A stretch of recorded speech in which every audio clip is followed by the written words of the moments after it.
À la une de ce journal, démasquage d'une dette cachée au Sénégal.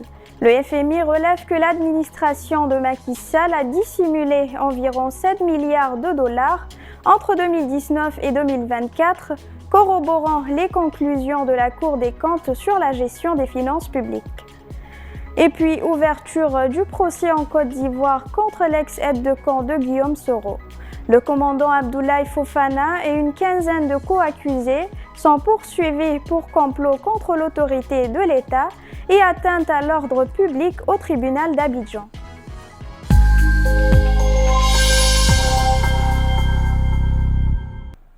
Chers téléspectateurs, bonsoir et bienvenue à cette nouvelle édition du Journal international.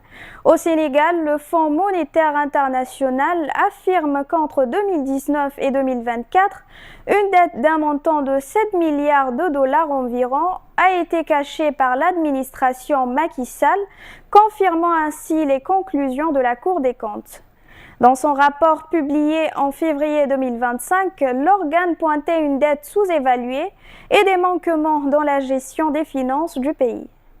Il y a eu une décision très consciente de sous-estimer le stock de la dette pendant les 5 dernières années, affirmait Eddy Gemayel à la tête de la délégation du Fonds monétaire international FMI.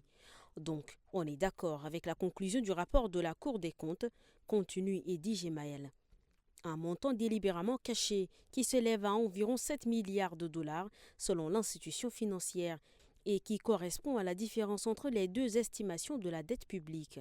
Celle déclarée sous l'administration Macky Sall à plus de 70% du produit intérieur brut PIB et celle calculée par la Cour des comptes qui se situe à près de 100% du PIB. Il y a une sous-estimation.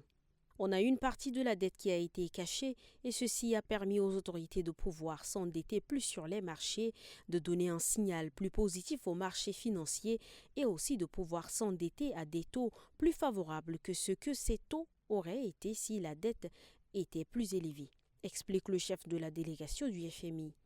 Dans tous les cas de figure, c'est un montant très élevé qui creuse le déficit public et qui a provoqué la suspension du prêt du FMI au Sénégal. Ce programme d'aide du FMI au Sénégal d'un montant de 1,8 milliard d'euros est suspendu depuis que les nouvelles autorités arrivées au pouvoir il y a un an ont révélé en septembre des erreurs dans les chiffres officiels des finances publiques sous l'ex-président Macky Sall. Ce prêt ne pourra reprendre qu'une fois que les autorités sénégalaises auront identifié quels mécanismes ont permis de dissimuler la réalité de la dette. Il faut également que des mesures correctives soient adoptées, assure le FMI, pour éviter qu'un tel cas ne se reproduise. Avoir un compte unique pour le trésor public, par exemple, centraliser aussi les entités en charge de la gestion de la dette. Le FMI devra ensuite décider dans les semaines qui viennent si le Sénégal décroche une dérogation ou si l'institution internationale demande à Dakar de rembourser ce qui a déjà été prêté par le FMI avant de reprendre un nouveau programme. Au Cameroun, près d'une semaine après l'arrestation de deux ravisseurs, les enquêtes se poursuivent pour retrouver d'autres membres du réseau de trafic d'êtres humains démantelé le 19 mars dernier dans le 4e arrondissement de Yaoundé. Les trafiquants tenaient captifs 13 étrangers depuis 5 mois au quartier Nkomo. Ces victimes sont originaires de Madagascar et de la République démocratique du Congo. Elles ont été appâtées sur les réseaux sociaux par des Camerounais leur promettant un emploi bien rémunéré à Yaoundé. Sur place, les 13 victimes ont été séquestrées et maltraitées pendant 5 mois au vu et au su du voisinage. Ils sont venus comme des simples locataires. 2 personnes se sont présentées comme des simples locataires et c'est une seule personne qui faisait les courses. On n'a pas beaucoup prêté attention à cela. Ce que j'ai vu cette nuit m'a vraiment beaucoup surpris, indique Jean-Séverin Okola, chef du quartier. Une opération de la gendarmerie camerounaise le 19 mars a permis de libérer les victimes, 7 malgaches et 6 Congolais de la RDC. 2 trafiquants ont été arrêtés. Ils subissaient de mauvais traitements. On leur demandait, par exemple, d'appeler leur famille pour qu'elle envoie de l'argent. Les filles auraient été probablement soumises à l'exploitation sexuelle, a pour sa part souligné le lieutenant-colonel Georges Parfait Nana, chef du commandant opérationnel à la gendarmerie nationale. Alors que les victimes restent sous observation, l'enquête se poursuit pour retrouver d'autres suspects impliqués. Dans un communiqué publié ce lundi 25 mars, le ministère malgache des Affaires étrangères appelle à la vigilance face aux offres d'emploi à l'étranger après plusieurs cas de malgaches piégés au Cameroun par ce réseau de trafic d'êtres humains. En Côte d'Ivoire, le procès de l'ancien aide de camp de Guillaume Soro s'est ouvert ce lundi 24 mars au tribunal d'Abidjan. Le commandant Abdoulaye Fofana ainsi qu'une quinzaine d'autres prévenus sont poursuivis pour complot contre l'autorité de l'État et atteinte à l'ordre public. Le commandant Abdoulaye Fofana a rejoint la rébellion en 2002. Il devient l'aide de camp de Guillaume Soro lorsque ce dernier est Premier ministre puis président de l'Assemblée nationale. En 2019, une mesure de renversement des militaires détachés auprès de Guillaume Soro est enclenchée. Abdoulaye Fofana est radié car il n'a jamais rejoint son unité, à savoir la garde présidentielle. Démarre ensuite une période d'exil. Abdoulaye Fofana s'installe en France. Au bout de quelques mois, il décide de venir au pays. La justice l'accuse de vouloir enlever le président de la République pour renverser le gouvernement et instaurer un organe de transition. Direction d'abord le Burkina, puis Abdoulaye Fofana entre en Côte d'Ivoire par la route à Ouagadougou, où il rencontre un de ses présumés complices chargé de neutraliser mystiquement certaines personnalités politiques et administratives. Arrêté en juin 2022 par la gendarmerie, Abdoulaye Fofana rejette ces accusations. Le 14 avril prochain, à la reprise des débats, il pourra donner sa version des faits.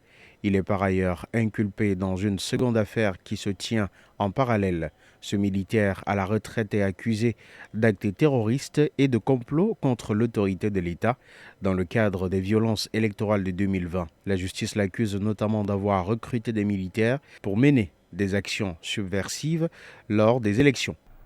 Au Nigeria, l'opinion est très divisée après la décision du président Bola Tinubu de déclarer l'état d'urgence dans l'état de Rivers, la principale région pétrolière du pays, dont la capitale est Port Harcourt. Le chef de l'État nigérien a décidé mardi 18 mars de suspendre tous les élus de la région suite à des mois de tensions et de brouille entre le nouveau gouverneur de l'État, Siminalayi Fubara, et son prédécesseur Nyesom Wike, accusé de vouloir maintenir son influence dans la région. La décision du président Bola Tinubu est extrêmement critiquée et risque d'alimenter l'instabilité localement. Plusieurs gouverneurs du Parti démocratique populaire, le principal parti d'opposition au Nigeria, ont déposé une plainte auprès de la Cour suprême pour contester la déclaration de l'état d'urgence par le président Bola Tinubu dans l'état de Rivers. Ils affirment que le président n'a pas le pouvoir constitutionnel de suspendre un gouverneur et un vice-gouverneur élus démocratiquement. Ils soutiennent également que la nomination d'un administrateur unique pour 6 mois dans cette région est inconstitutionnelle. De nombreuses voix se sont élevées ces derniers jours pour dénoncer un dangereux président. Certains soupçonnent même le président Bola Tinubu de vouloir imposer la paix pour mieux reprendre le contrôle de l'état de Rivers et de ses ressources pétrolifères. L'ancien gouverneur Nyesom Wike a beau être membre de l'opposition, il avait appuyé la candidature de Bola Tinubu lors de la présidentielle de 2023 et il a été nommé peu après ministre du territoire de la capitale fédérale. L'état d'urgence pourrait aussi avoir des conséquences sécuritaires dans cette région du delta du Niger où d'anciens groupes militants très liés aux politiciens locaux menacent encore régulièrement de saboter les infrastructures pétrolières. Au Mozambique, une rencontre s'est tenue le 23 mars au soir entre le nouveau président Daniel Chapo et l'opposant Venancio Mondlane qui continue de revendiquer sa victoire à l'élection présidentielle du 9 octobre dernier. L'entretien s'est déroulé au Centre international de conférence Joaquim Chissano à Maputo. Il aura donc fallu plus de 6 mois après ces élections contestées pour que les deux hommes acceptent enfin de se parler. Une rencontre cordiale, civile et fluide. C'est ainsi que Venancio Mondlane a qualifié ses échanges avec Daniel Chapo. Dans une vidéo sur Facebook, L'opposant affirme qu'un accord a été trouvé sur 3 points majeurs. D'abord, la fin de la violence, qu'elle soit perpétrée par l'État ou bien nos partisans à l'encontre de la police et de ceux qui ne pensent pas comme nous, précise l'opposant. Ensuite, des soins gratuits et des indemnisations pour les victimes de la crise post-électorale, ainsi que leurs familles.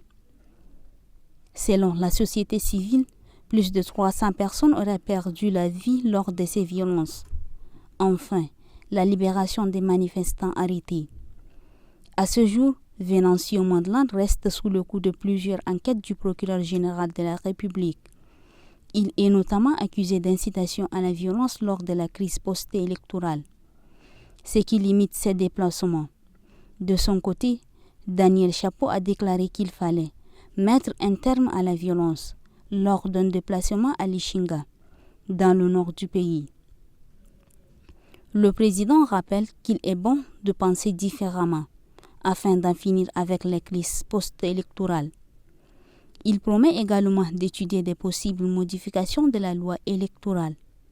Cette rencontre suscite en tout cas de l'espoir du côté des entrepreneurs mozambicains. Agostinho Vuma, président de la Confédération des associations économiques du Mozambique, espère qu'elle aboutira à un pacte pour la stabilisation du pays. Mesdames et messieurs, ainsi prend fin notre édition. Merci de l'avoir suivi et bonne suite de programme.